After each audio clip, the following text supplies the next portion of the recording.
what I try to do with these talks is basically simplify concepts. I don't believe in dumbing things down.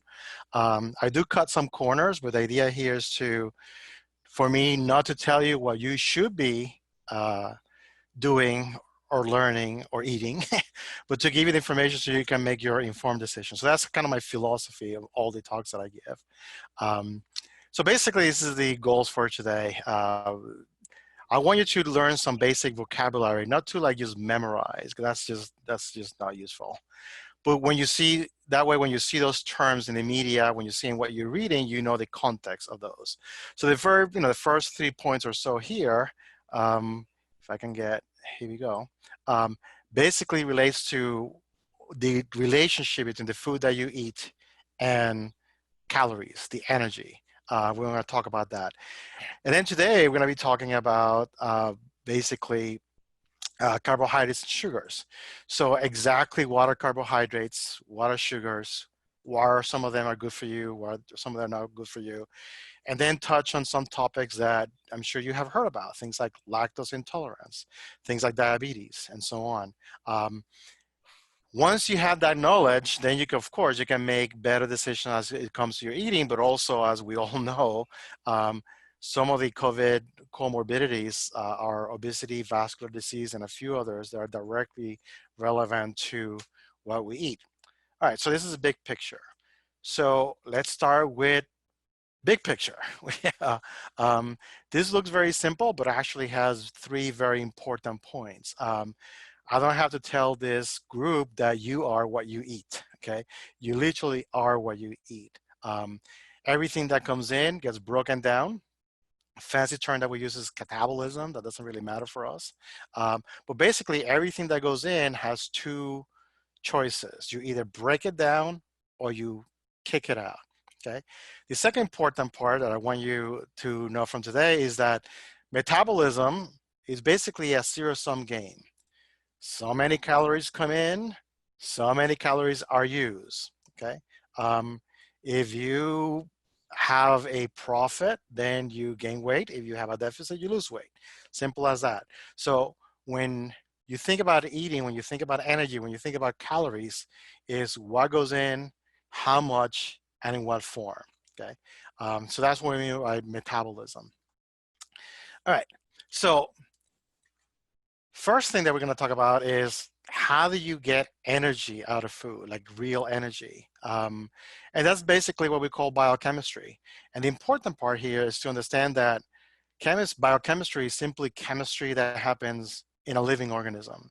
There's nothing special about what we do inside our bodies when it comes to chemistry.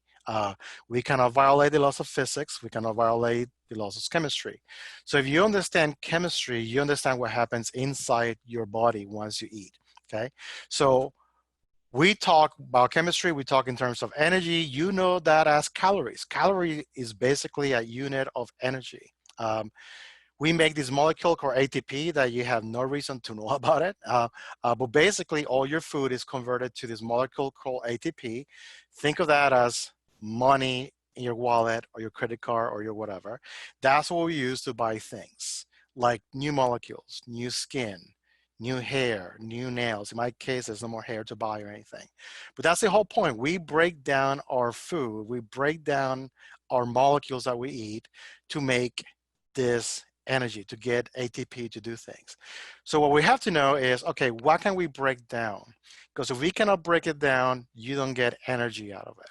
Okay, so we all have seen these guys before. The most common elements in biomolecules. There will not be a quiz at the end, so don't worry about it.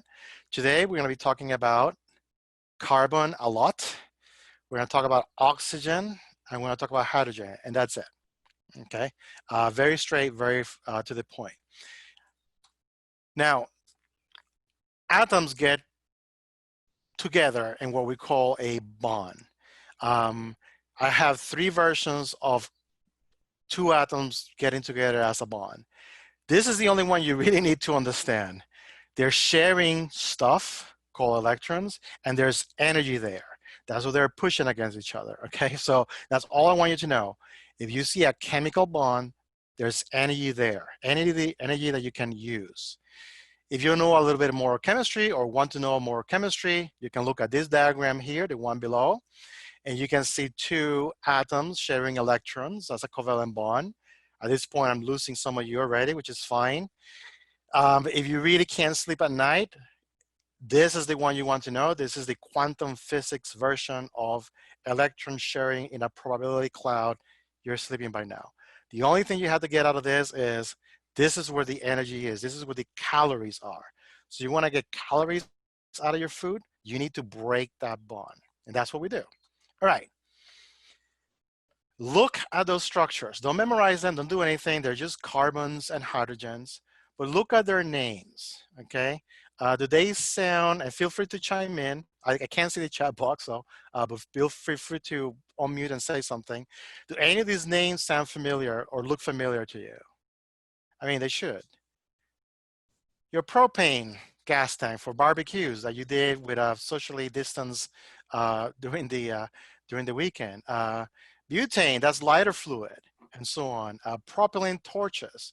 So all this stuff, all these molecules have energy, and we use them all the time. If you have natural gas in your house, it's a combination of all of this, okay? And we know about methane, a greenhouse gas. So all of these compounds have a lot of energy in them, okay? So we get the energy out in the form of heat, if you have your propane tank and so on, by breaking those bonds apart. So when your propane tank is empty, means you ran out of these bonds. That gives you energy, so you have to fill it up. Simple as that. All right, here's a quiz. What do you think that is? That's gasoline, okay? So you put that in your gas tank, unless you have a Volt car, and you break down those carbon-carbon bonds, and you get energy out of your car. Sorry, out of the gas. So what do we call those? Where's my part? Here it is, hydrocarbons. You have seen that word before, hydrocarbons. That simply means a lot of carbons with hydrogen, a lot of energy. Okay, they release a large amount of energy. Okay, we know that. Okay, however, they require chemical effort to get going. That's a fancy way of saying you need to light it up, okay? Or you need a spark. You need to start that reaction, which will not be very useful for us humans if we have to kind of do that, unless you're like the Human Torch, okay? These molecules are also, fancy term that we use is hydrophobic, but hydrate, that just means water. Phobic, phobia, you don't like. It's oil. They don't mix, you don't like water. So the problem with hydrocarbons is that they don't mix with water. And if we were to talk about fats, that's the problem with fats too. They don't mix with water. So if you want to get energy out of hydrocarbons, you want to get energy out of those carbon-carbon bonds, what do you have to do? What we have to do, we meaning from bacteria, yeast, all the way to humans, we need to add oxygen to those molecules. So what do you think we call a hydrocarbon with oxygen? Carbohydrates. That's where the name comes from. So if you want to get to that energy, remember the whole point of this whole introduction is we need to break those bonds to get energy, is that we have to break those two carbons in a way that humans, biochemistry can do it. So what we do is we add oxygen to those hydrocarbons, and then we have your carbohydrates. We still have large amounts of energy. That's why you carbo load before you run your marathon and so on, because it has a lot of energy. Requires less chemical effort to get going. You don't need to get yourself into a Human Torch to get the carbohydrates to go. And because of the oxygen, they are hydrophilic. They like water. That's going to be important because we're going to learn that when you digest your food, the key component of your food, which is glucose, when I get to that, has to make it into your blood. And your blood is mostly water. So anything that doesn't dissolve in your blood, like fats, too much fats, they will clog your arteries, increase your blood pressure, and result in a comorbidity. So you want something to be hydrophilic. So far, so good? Yes. Excellent. Again, just if you have any questions, feel free to stop or wait to the end. All right, so let's meet a couple of easy sugars. Again, don't memorize the structures. I just want to show you that you still have the carbons, 6 carbons. This is glucose. You have all the hydrogens, but now we added oxygens. okay? We're gonna revisit this later. But I want you to learn this too. Again, not memorize the structure, but I want you to know these two names, glucose and fructose. They are the key to almost everything that goes well and everything that goes bad when it comes to carbohydrates and sugars, okay? Glucose gives you energy. I'm gonna say this about 3 more times today, okay? Fructose gives you sweetness. Not you personally, but the taste of sweet to your palate, okay? So we're gonna keep track of these two down the road. But let's give a little more background to this whole process. So now we know we have to break those bonds, okay? Now I want you to think back to your flames, your car, your butane. What do we need in addition to the fuel? We need oxygen, okay? So we humans, all the way down to a lot of bacteria and everything all in between, we oxidize our food, okay? We oxidize our food. And that's the only reason you're breathing right now. Not a joke, okay? The only reason you're breathing is to bring oxygen into your cells to oxidize. This is glucose here, okay? Now, why do I emphasize the fact that we oxidize food? Oxygen, as many of you know, is actually toxic, okay? It oxidizes. So now you know why a good habit in terms of eating is to eat antioxidants, because oxygen is actually toxic, okay? If I take one of you, and I'm gonna do this, don't worry, but if I take one of you and I put it in a gigantic blender and just turn you into mush, and I weigh out the enzyme that has that's most common inside of you, it's actually an enzyme to detoxify oxygen, okay? We really have to detoxify oxygen. So, and that's the reason that you breathe, okay? So we oxidize glucose. Here's a little quiz. There's 6 carbons in glucose. Once we cut every single one, we ended up with 6 CO2s. That's what you exhale. That's what the CO2 that you exhale comes from. So you breathe out now, those CO2 molecules that are coming out is actually what you ate 2 hours ago, okay? Or whatever glucose you broke down an hour or 2 ago, okay? If you look at this equation, it's the only, don't worry, the only equation I'm gonna show you is this one. But it's really cool because if you look at it, it also tells you exactly what plants do. What do plants do? They take CO2, they take energy from the sun, photosynthesis, you give them water, and what do they make? They make sugars and carbohydrates and oxygen. And that's a cycle. Simple as that, all right? Okay, so we oxidize our food. Good, we're almost there, okay? Horrible slide, but there's a point to this. Because, let me just go back a second. This is glucose, and you're gonna be saying right now, thinking, wait a second, I eat more than glucose. I eat all this other stuff, okay? What this is showing you in a very horrible way is that you eat your proteins, you eat your complex carbohydrates, starches, anything, you eat your fats, everything in between, they all end up here. This is glucose.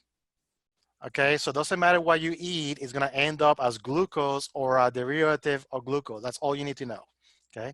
So that's when we talk about calories, when we talk about energy, when we talk about all this stuff, we talk about glucose. One of the most important things I'm gonna say today, anything that enters your mouth, doesn't matter if it's the healthiest salad or Cheetos or whatever, if it doesn't make it into glucose, it doesn't give you calories. It doesn't give you energies. So when you hear about things like empty calories or fiber or all this stuff, it all boils down to, do you make it down here? Do you make it to glucose? If the answer is yes, you get calories out of it. If the answer is no, you don't get calories out of it. Okay, that's what I'm showing you, this kind of ugly slide. But I want you to think that way. Glucose, calories, no glucose, no calories. Good questions. I know this is the hardest part in terms of biochemistry. All right.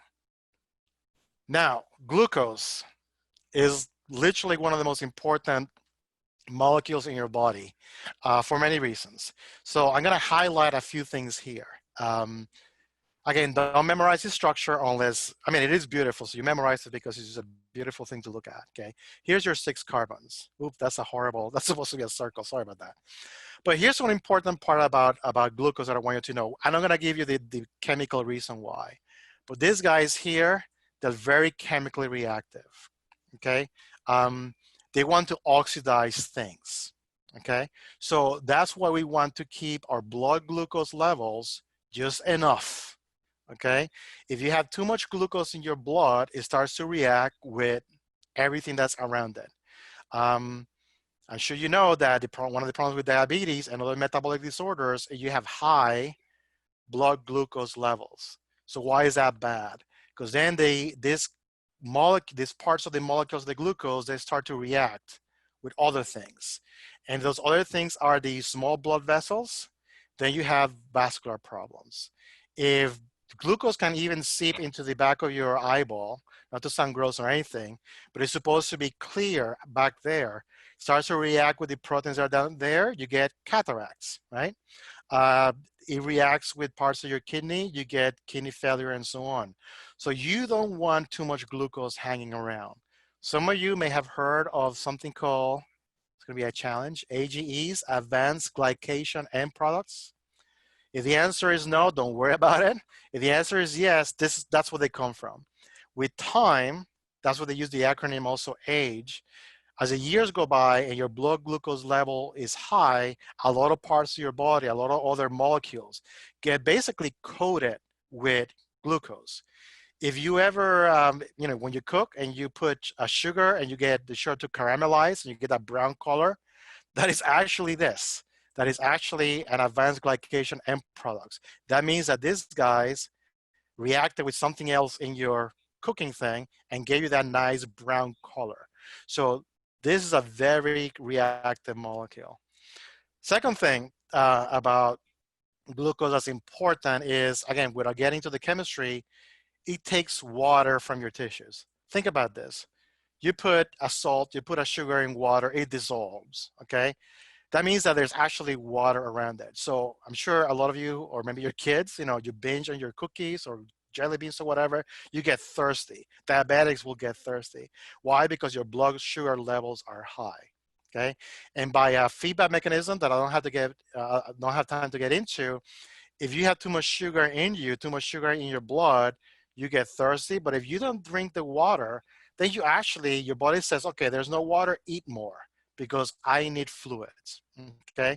So that's another way that sweets actually make you, are correlated with obesity because you get thirsty. It sounds kind of counterintuitive, but if you get thirsty and don't drink, you actually end up eating more.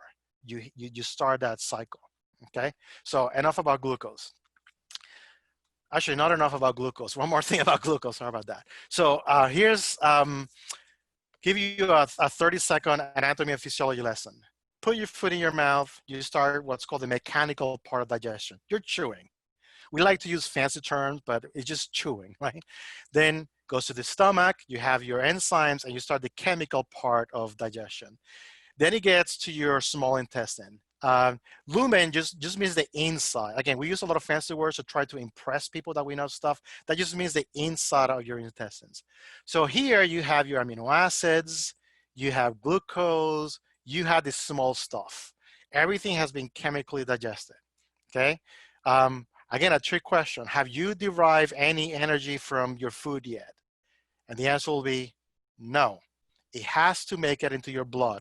Otherwise, it goes through you. Remember, this is still in your digestive system. So what glucose does is, here's my pointer. It goes through the cells of your intestine via special doors are open. I'm going to talk about that next. And then it goes into, where did it go? Here it is. It goes into your blood, okay? Now, this is actually also very important. This is what your brain looks for. Your homeostasis, if you know that word, right? Your brain metabolism looks for the levels of glucose in your blood. And then if they're too high, it releases insulin. If they're not high enough, and so on, all right? So blood glucose levels are important. So why did I mention these doors, these transporters? This actually explains, I'm sure you have heard of insulin-resistant diabetes. If you eat too much carbs, that type of diabetes, This is why it happens, okay? Think there are 3 people in a room and you have one door and it takes 1 second for that person to go through the door. So that means it's gonna take 3 seconds for the room to empty. Simple. Let's say you want it to be faster. Okay, I'm gonna open 3 doors now. So now in 1 second, those 3 people can leave, okay? Our bodies do the exact same thing. If there's a lot of glucose out here, you're gonna open more doors. You're going to open more of those transporters, okay? That way you get the glucose in and so on, okay? But what do you think will happen if you have a room with 50 people and only 4 doors, okay? At some point, you can't put enough doors to actually be able to move all that glucose. So your body is sensing all that glucose, is telling this tissue here, give me some doors, put me some doors. And the insulin keeps flowing. But there's so much carbohydrate, so much sugars, that you're resistant to it. You're insulin resistant diabetic. Okay, this is the one that can cure. Okay, so think about it. Too many people out here, where my cursor go? Here. Too much glucose out here. You cannot put enough doors. You cannot make enough insulin to get enough doors there. How do you cure this? You get rid of the glucose, get rid of the people. Okay, stop eating so many carbs. That way the insulin can catch up. You can open the transporters and then your diabetes goes away. Okay, I know it's a kind of a convoluted concept, but it's an important one. This is insulin resistant diabetes. Is the one that can get cured, and you can cure it by changing your diet, lowering your carbs, and so on. The other type of diabetes is the type that you cannot make insulin. You have to inject yourself with insulin. That requires medication. But this is the one that can get cured via diet modification. Okay. Questions about this one? All right, checking the time. All right. So, again, I'm going to re-emphasize this. How hungry you feel, I'm simplifying this a little bit now. How hungry you feel, your desire to eat is based on the ability of your brain to sense blood glucose levels, okay? That's going to be important for the next 2 things that I'm going to mention. All right. Oh, before we get to that one, sorry. All of this, we keep talking about about oxidation. We oxidize food. But some bacteria and some fungi, they actually do the same thing that we do. They break apart sugars, but they break them apart without using oxygen. And the fancy term for that is fermentation. I'm sure you have heard that term before, fermentation. It simply means, and I'm going to show you the chemistry first, and then I'll show you the food that you end up after this. But basically, here's your glucose. You break apart glucose, forget about that word, okay? But then in fermentation, instead of using oxygen to break apart the rest of the carbons, you do fermentation. You still have your CO2, and that's what bread rises if you're using baker's yeast, for example. And then you have all sorts of end products. They are not CO2. If you want a certain type of bread, you use a certain type of yeast that gives you some of this. If you want sourdough bread, you use a different type of yeast and sugar source, so you get a different taste. This is one of my favorites because you end up with ethanol, which gives you your delicious beers and wines and so on. Okay, so this is your fermentation. This slide looks ugly because it's kind of fuzzy, but this is in what we call industrial microbiology. You can start with glucose and other types of sugars, and you can make your cheeses. You can make your ethanol-based spirits and so on. So this is all good stuff. Okay, I was teaching microbiology, and a student once asked me, "Does blue cheese turn bad?" And I had to tell a student, blue cheese turned bad already. That's what it's blue. That's the yeast doing it, but it's delicious. But anyway, this is the good stuff.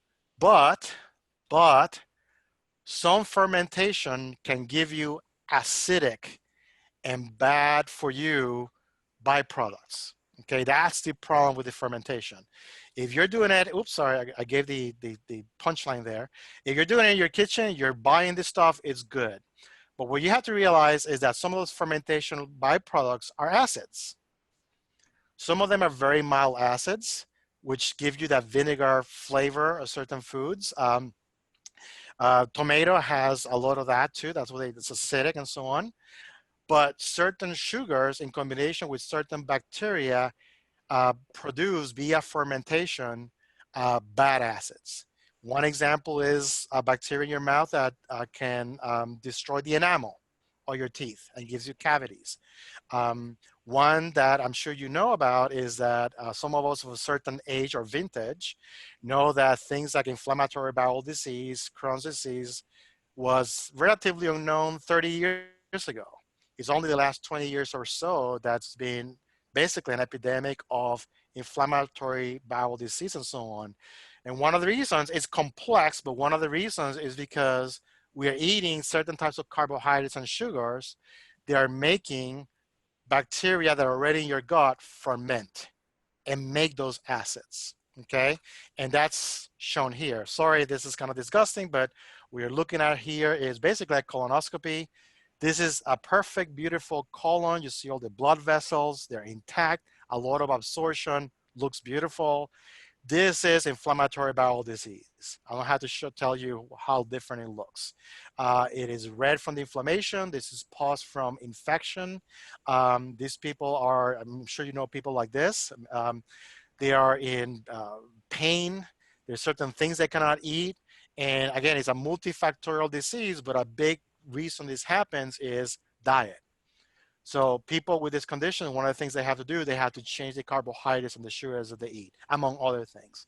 So fermentation is a big problem. And people, again, long story short, a lot of scientists have done studies and they have shown that our diet, our contemporary Western diet of the last 10, 20 years has been selecting for this, for fermenting bacteria, which we don't want. We want fermentation, our cheeses and our wine together without COVID, but not inside of us. All right, now let's meet more sugars and finally get to the starches. We're getting towards the end now. One of the reasons that I had this slide up here is because, again, in science, we use the word starch and sugars slightly differently. We use the word saccharides and polysaccharides, and I'm just saying that so when you see it in the literature, you know what that means. If you have one mono, that's just one molecule of sugar. And you saw our two friends, we're gonna get back to them next, glucose and fructose. That's just one sugar each, okay? Two saccharides, that means two sugars together, okay? The two we're gonna mention is sucrose. This is actually table sugar. So what you know as sugar is actually sucrose. And of course, lactose is the sugar in milk. And then a poly means many, polysaccharides, that's what we call carbohydrates. And those are our starches. Okay, so that's the vocabulary that we use for this. All right, so here's table sugar. This is sucrose, table sugar. Now, so far I've been showing you sugar structures that are in a line, okay? Without getting at all into the chemistry, sugars can also form these ring structures. So don't get confused. You still have 1, 2, 3, 4, 5, 6 carbons. This is the same thing I showed you before. But usually people, this is how they put the sugars. Anyway, this is table sugar, sucrose. And this is, again, one of the most important things I want you to learn today. Glucose, as you learned before, because now you know chemistry, this is energy. This is money in your pocket. This is a couple of $20 bills or more, okay? Fructose is sweetness. You taste sweet, okay? There is a bond in between. If you don't break that bond, you get neither, okay? So we have to break that bond.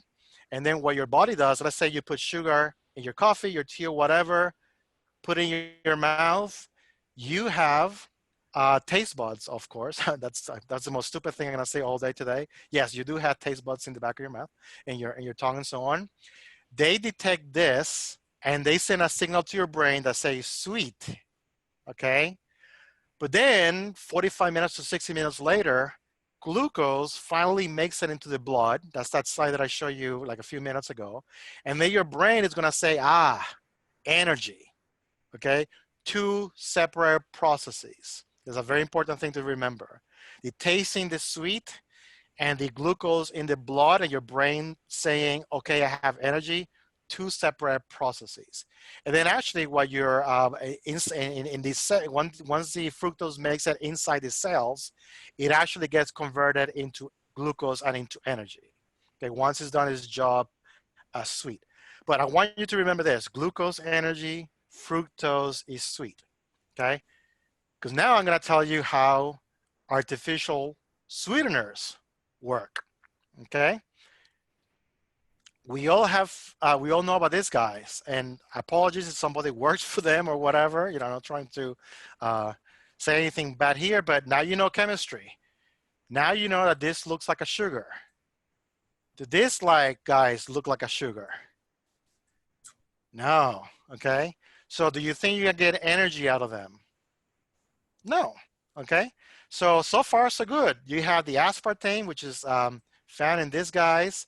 Saccharin was the original one. I don't know if anybody remember Tab. That was the first diet drink going way back. And those little tablets of saccharin. So at one point, people said, okay, this is great. This is perfect. No calories. They give you no calories. That is true. They will give you no calories because they cannot be converted into glucose. So here's a problem.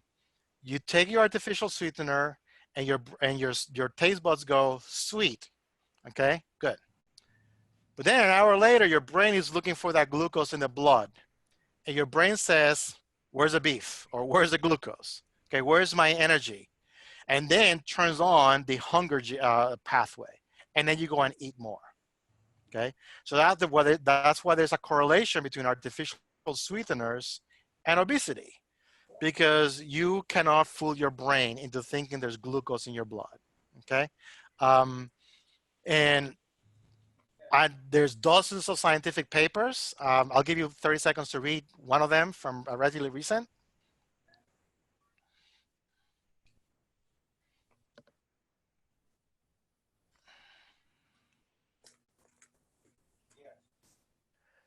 All right, and now you understand the why. If you want to know if something comes from a scientific paper, you look for the journal. They're all available. Some of them behind a firewall, but most of them are available. And like this, there are dozens. They're peer-reviewed scientific papers, and this has been shown to be a correlation. Now, however, I have to say this: if you have diabetes already, and you have high blood glucose, taking some of this may be fine, because you don't want more glucose in your blood, because remember I told you that glucose is chemically reactive. But I think most of the people who take artificial sweeteners, they're fooling themselves into no calories. Actually, they end up gaining more weight and intaking more calories. You can't fool your brain. Okay, so that's artificial sweeteners. Let's go to my other favorite one. I'm sure you have heard of this one. High fructose corn syrup. Okay, you know chemistry now. You know that fructose is sweet. Okay, and that is shown. This is fructose here with my pointer. I lost my pointer. Who took my pointer? Here it is. Sorry, that's fructose, and here's glucose. That's energy. You know chemistry now, right? Now, check this word out. This is a scientific term. Okay, processed. You have heard about processed foods. That means that you take something that came out of a plant or an animal and you do something chemically to it that is not found in nature anymore. It doesn't make it de facto horrible, but it means it's being processed. A trans fat is processed. You don't find it in nature, okay? So that's what this is called, process. Now, here's a pet peeve of mine. Some people will call this inorganic because it's not found in nature. But you tell that to a chemist and they'll be angry at you. They'll get angry at you. Because for a chemist, organic chemistry is carbons, hydrogens, and oxygens. So just keep that in mind, that organic means so many different things. I like to use the word process instead. That tells me it's artificially made. Now, here's the problem with high fructose corn syrup. You saw table sugar. It's 50-50. 50 energy, 50 fructose. and the fructose can get converted into glucose. High fructose corn syrup is not 50-50. There's a lot more of fructose. That's what it's called, high fructose. So you get more sweetness into the mixture. Okay, that's why it's added to foods to do that sweetness thing. Now there's also another problem. Again, now we're gonna get a 30-second physics lesson. Okay, you have a compartment with a number of molecules in them. Okay, and you add more molecules. So you may have like a gas or a liquid. You add a lot more molecules. Well, the gas will become a liquid, or the liquid will become a solid because they're more packed together, right? The same thing happens in reverse. If I have this amount of volume and I have sugar molecules in it, okay, and I have a liquid because I put it in my coffee or whatever, but now I take the liquid out. I make this space smaller. So now I have a syrup. Okay, so high fructose corn syrup not only has more of the sweet part, but also is more compacted. Okay, so you're eating more of it. Why people use it? Because it's simply cheaper than sucrose, cheaper than regular sugar. Okay, most of the high fructose corn syrup is 50 to 60% fructose. I don't have to tell the members of this group that this is put everywhere, and that's why even things like sauces, things that, again, people of a certain vintage like us don't connect with being sweet. They're sweet because they're added with the high fructose corn syrup. Again, I'm a scientist, so I go to the science. There's plenty of papers, and I'm picking this one for 3 reasons. One is because it's from my alma mater, Princeton. But also notice the date. This is 10 years ago. We've known this for a long time. Again, I'll give you 30 seconds to read it.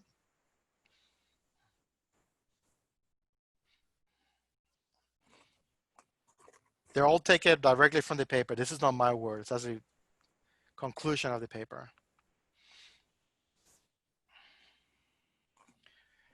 Once again, there's several more like this. But what I find interesting about this one is that their overall caloric intake was the same. Okay, and now you know your chemistry, so now you know that they're eating the calories, but it's not being converted to glucose. You're not getting the energy. Okay, and that's the problem with a lot of this stuff. Okay, so you eat your jelly beans coated in high fructose corn syrup, and I love jelly beans. That's, sad moment in my life when I learned that they're coated with this stuff. But you eat them, and they're gonna take water from you. You're gonna get this sweetness to it, but you're not gonna convert too much of it into glucose. But you're eating bulk, so your brain's gonna keep sending the message, "Give me glucose, give me glucose." So you're gonna eat more, eat more, eat more. That's why diet sodas are also very bad. Again, I'll have to tell this group this, but where was I? Sorry.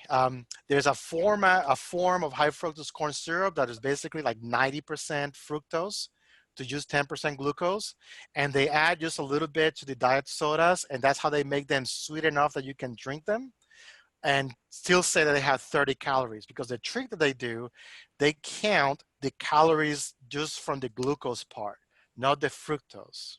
Okay, so that's why a lot of those drinks can say low calories, and they have that nasty aftertaste because you're basically tasting the high fructose corn syrup. One more paper. Again, I'll give you 30 seconds to read it.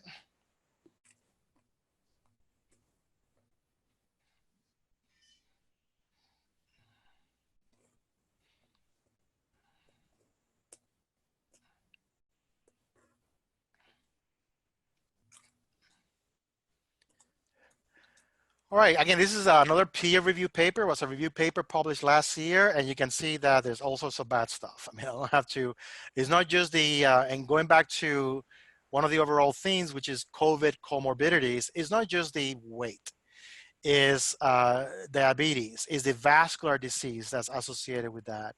I did not get into this, but there's a connection between carbohydrate intake and how your liver works. Okay, so you end up with liver disorders, fatty liver, terms like that you may have heard, all comes from this stuff. The other thing that I want to mention here, and just checking for time, good, almost done. just the starches to go, um, is there's a lot of disinformation about this, as you probably know. Um, I admit that I had a fun time last night with reading high fructose corn syrup apologist websites with fancy names like Dr. This and that, and you can trace them back to the companies who make this stuff. So it's a good exercise to do.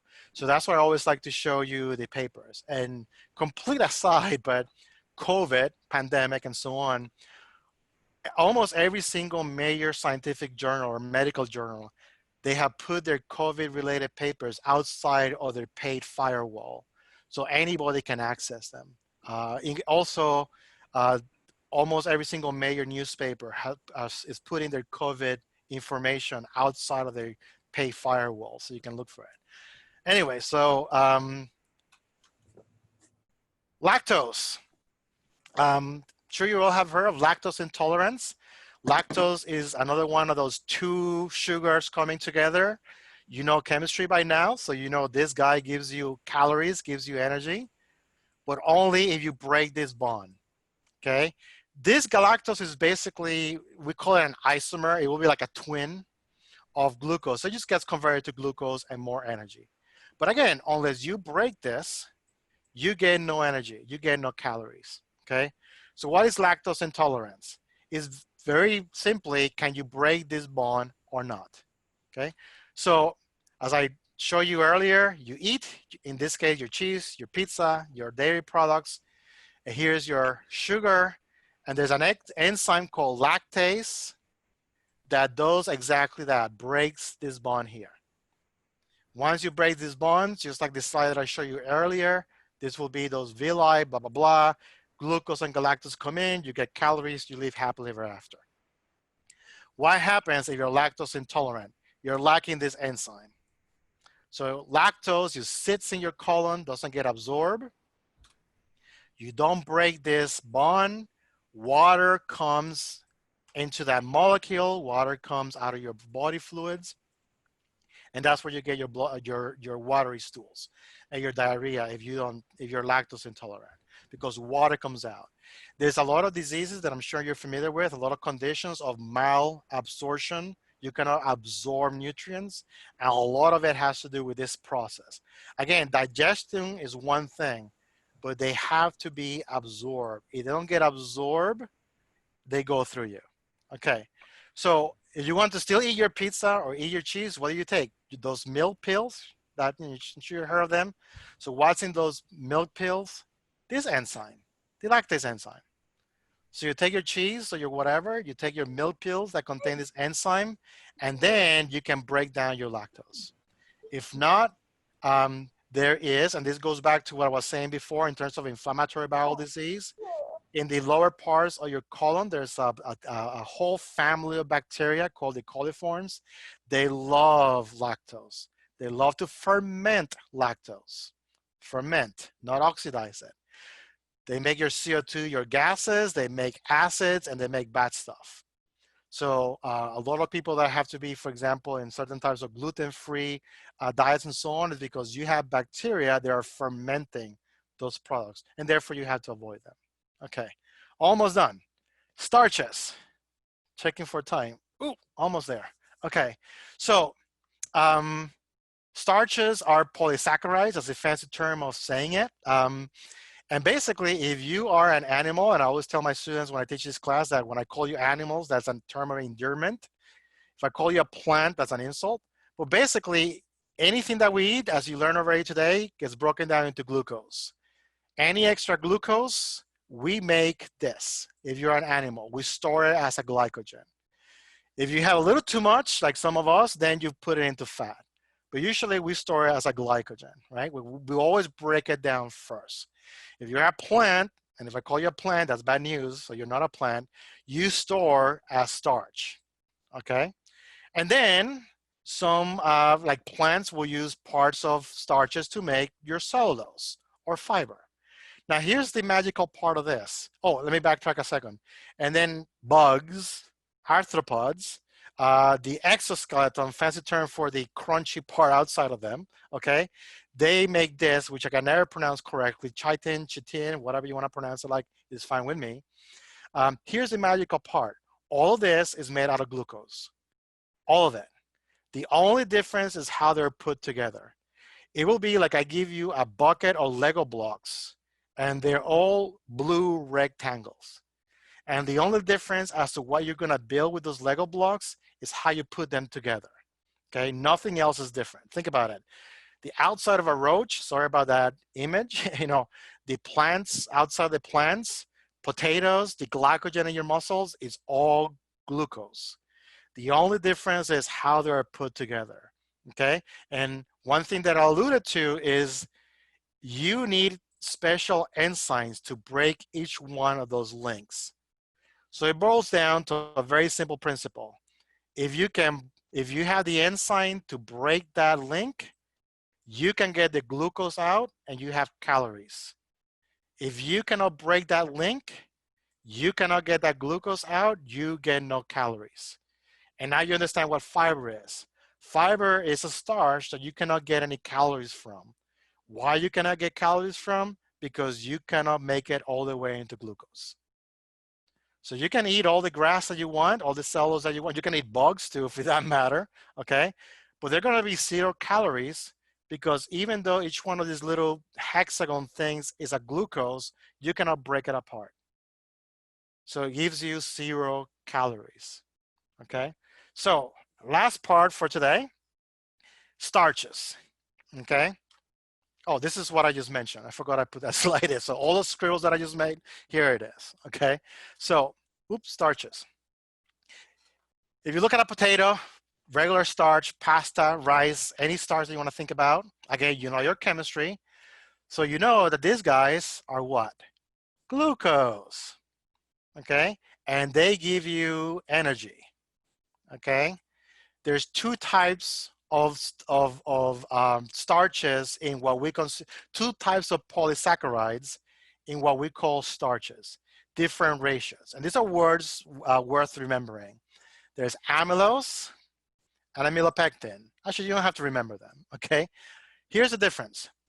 Amylose is a conga line of glucoses or beads in a necklace, whatever analogy you don't want to think about, okay?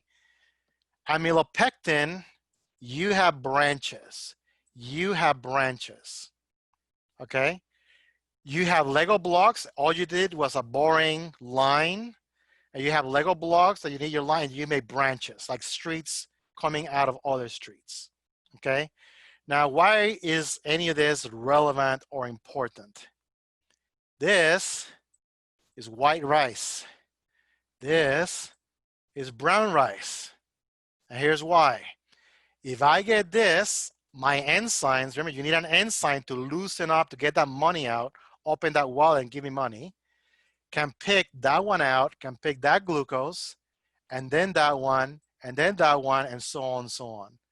So if I have 100 glucoses here, I get $100 because I'm going to get energy out of each single glucose. Good thing. Well, maybe not, okay? But if I have this, if I have the same 100 glucose molecules, but now I have branches, the enzyme does this. The enzyme starts here, okay, $1, $1, $1, $1, but then it gets to the branch point and goes, oops, I can't go any farther. I can go beyond that. This is actually a mechanical thing. The enzyme is this big protein wrapping itself around the carbohydrate. And it says, well, I'm going to stop here. So now you have, let's say, 5 glucoses joined together. Are they going to give you energy or calories? No, because you can't separate them. So what do you call this? Fiber. So if you have a carbohydrate rich in amylopectin, of those 100 glucoses, you may only get $70, not 100. Because you're going to lose 30 to fiber. 30 that you cannot separate, 30 that are I really scribble a lot here, but 30 that are on these branches that you cannot break apart, okay? And for chemistry reasons that we're not gonna get into, the more amylopectin, the darker the starch is going to be. So if you eat one slice of white bread, pure amylose, and one slice of wheat brown bread that weigh the exact same amount of ounces, the wheat one is going to give you less calories because simply has more amylopectin in it. Okay, so that's why they tell you that the brown carbs are better, is the amylopectin ratio. And people have been looking at this for a long time. By the way, you also now know the difference between lagers and darker beers, which I'm into. Depends on the ratio which sugar you start with, you get the lighter or the darker ones. But here's another interesting part, and then I'm gonna finish almost. Yes. Oh, gong! The dog gong is about to ring. I started looking for papers to give you like I did before.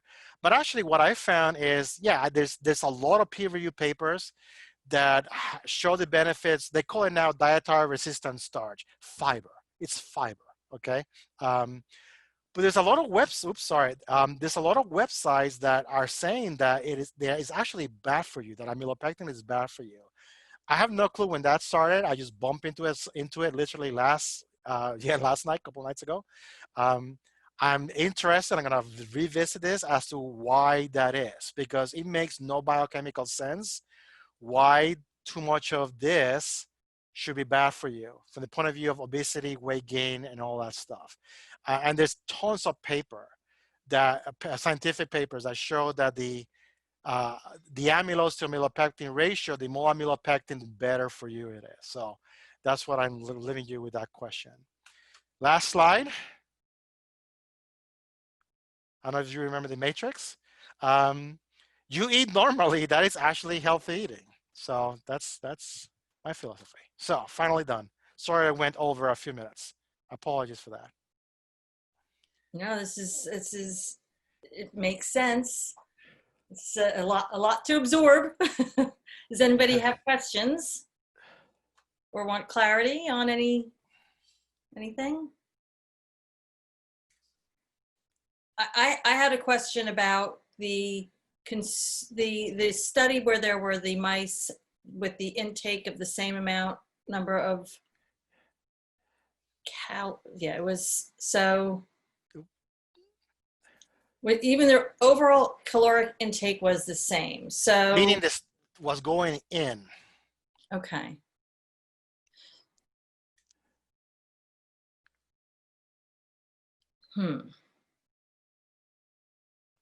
Okay. Which means there was a lot of what some people call empty calories. Right. Okay. So that's what I was thinking. That's Yes. what you mean by empty. So it doesn't do anything for you. You're just getting you're getting the calories. You're gaining the that's. This is when it gets tricky because intake is what's going in, but then you have catabolism and anabolism. It will be like you get your paycheck, but then they take taxes from you. Okay. Okay. So you're not how much is left? Okay. So actually, that's a good analogy. They're overtaxed. Okay. All right. So there's a question from Addie Benito. Is there a different way of processing fructose that makes it worse for us than other than the triggering of hunger? The actually is not I'm not trying to make a joke out of this, but just eat your fructose from your fruits. That's where the name comes from. It's non-processed, it's sweet enough, and that's it. There's no need to process it. Is there, I guess, a bad and worse fructose? Is that processed? No, fructose is fructose, and by that what I mean is that it gives you the sweetness, which is why we tend to like fruits, and a lot of animals like fruits, and that's why plants evolve sweet fruits. But also, fructose gets converted into energy, into glucose. So yes, if you eat too much fructose, too much, you eat 3 pounds of grapes, yeah, that's a lot of calories too. Okay. So it's not so much as being a good or bad fructose, is realizing that fructose will get converted into glucose, into calories. Okay. Kim Ruffin had a question. How has your knowledge of biochemistry informed the way you eat or how you would recommend that others should eat, may eat? I hesitate because I know exactly what I do wrong. Several times. No, but what I'll give you two concrete examples. Processed food I'll avoid. I mean, high fructose corn syrup, even though I used to love my jelly beans, no way. That stuff really has metabolic effects on your vasculature and really bad stuff. Anything that's overtly salty is the same thing. We didn't get a chance to get into that, but that will increase your blood blood pressure and so on. So yes, a lot of stuff that I avoid based on my knowledge. Something that I think you're gonna have you're actually gonna have a talk on this. I saw on your website. Knowing how to read a food label. Knowing what the ingredients do, that's also very important. Mm-hmm. And you learn to avoid certain things. So MSG I avoid because I tend to get allergic to it. I know how it works. Mm-hmm. So it's no more, in my case, it's not so much choosing, is avoidance. But I think that's also a positive thing to do. I don't drink soda anymore that I used to do. Okay. I don't know if that answers your question or not, but no, and I think that one of the last slides that you had, which said eating healthy, is actually the right way, the natural way of eating. And again, you know, those of us of a certain vintage, you remember when a can of soda was like 6 ounces, and now you can get that, you know, 36-inch super size. I mean, that's not eating normally. Mm-hmm. Right. You're basically increasing 4 or 5 times the intake. Going back, that's where the insulin resistance comes from. You're putting too much glucose at once. I didn't get into that, but it's I guess an important concept to also know is that, you know, you eat 10, 15 minutes of mechanical digestion, then the chemical digestion starts. But then all that glucose is sitting in your intestines and it's gonna get absorbed or not. So if you're having a 40-ounce Slurpee and Pop-Tarts and cookies, that's where the sugar high comes from, because you have all this chemically active sugar in your flooding your blood, flooding your intestines, and you can't deal with it. And you're going to, if you're a kid and you're having that, you know, birthday bonanza, you're actually going to run out of insulin. So that glucose sort of stays there. And that's where we're seeing so much cases of pediatric obesity, which tends to be insulin resistant.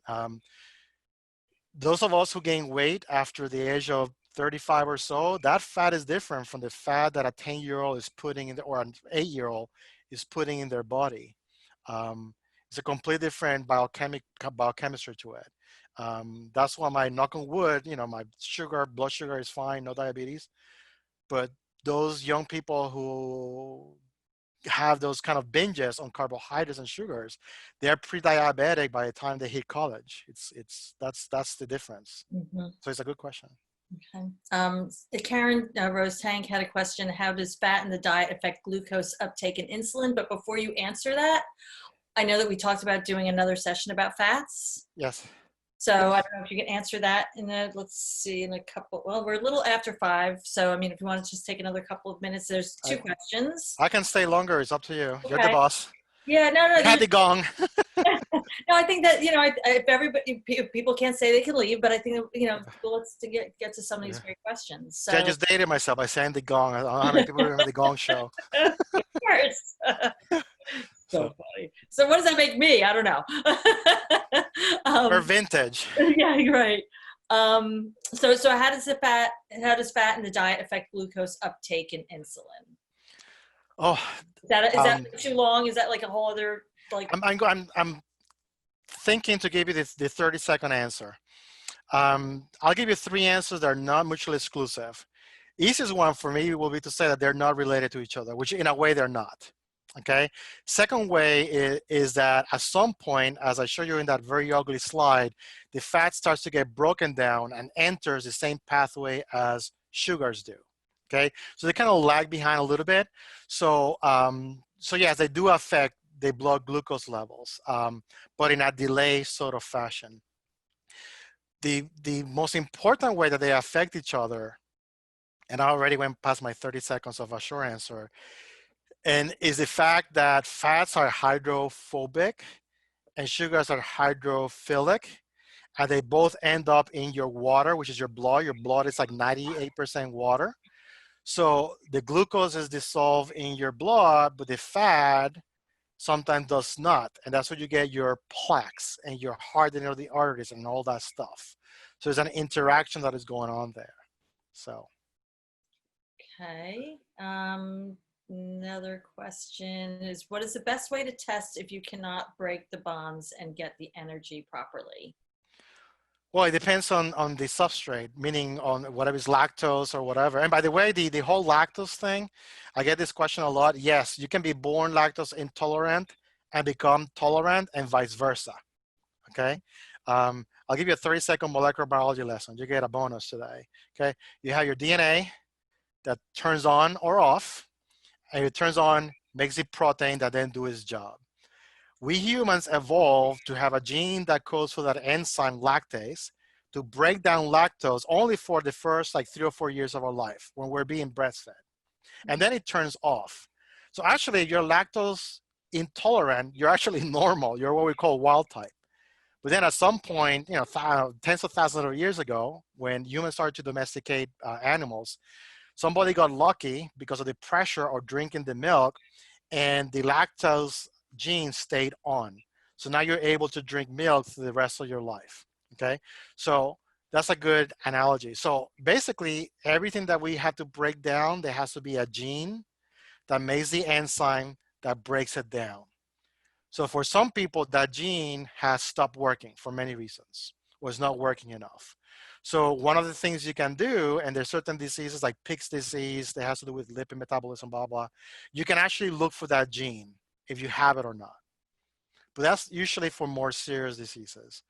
For other things, what they do is they keep you, I'm sure you know about this, you keep a food journal, and you start with just what you eat, a few things, and then you add something and you record your symptoms. That's actually why for newborns, we introduce foods one at a time. That's basically what we do with babies. We introduce one food, we wait a day or two, they didn't die, okay, good, can give them the same stuff again. Because you're testing to make sure that they have the enzymes to break it down. So I don't know if that answers the question or not, but. I guess you kind of have to see, and if you're finding that something is not making you feel right, which is the whole how you feel. Yeah, I mean, in terms of screens, only for the metabolic disorders that actually cause disease. Okay. But what people recommend, doctors recommend, is that if you start having some gastrointestinal issues, you should start with your diet. You know, you're taking Pepto-Bismol every day, you know, or some, it's again, it's something is being fermented. Okay. We didn't get into this at all either, but there's a strong connection between your brain, your immune system, and your immune system. You can worry yourself sick. If you're stressing, one of the things that your body does is shuts down your digestive system. So that's when you're stressing, not sleeping, your digestive system stops, food sits there, and then ferments. And then you get the acid reflux and all that stuff. Okay. So it's all connected. That's a big quote there. Worrying can make you can worry yourself sick. That's true. We'll take one more question. How do you reverse the damages shown in the colon from acidic intake? There's two ways of doing it. Again, I'm trying to find the short version. Depends how much damage you have. Okay. Certain people that have a lot of damage, they actually have to get colon resection, which means you cut off. That's what I'm going like this. You literally cut off the part that is damaged because you don't want it to perforate. A hole in a tissue that doesn't belong there is called an ulcer. That's what an ulcer means, a hole in a tissue. So once you have that, you have to cut the part with the hole in it. You can't then, you know, match the other parts. If it's mild, changes in diet, you take certain types of, actually probiotics, something you're familiar with. Probiotics simply means good bacteria. Mm-hmm. So you take the good bacteria to try to replace the bad bacteria that is there. And then the third one, which is something that always amuses my students, and it's not a joke, it's not a pun, is actually a fecal transplant. Mhm. And I mean, not to sound gross or anything, but basically once you're done absorbing all the nutrients, what's left behind is a fiber, bacteria, and nitrogen, right?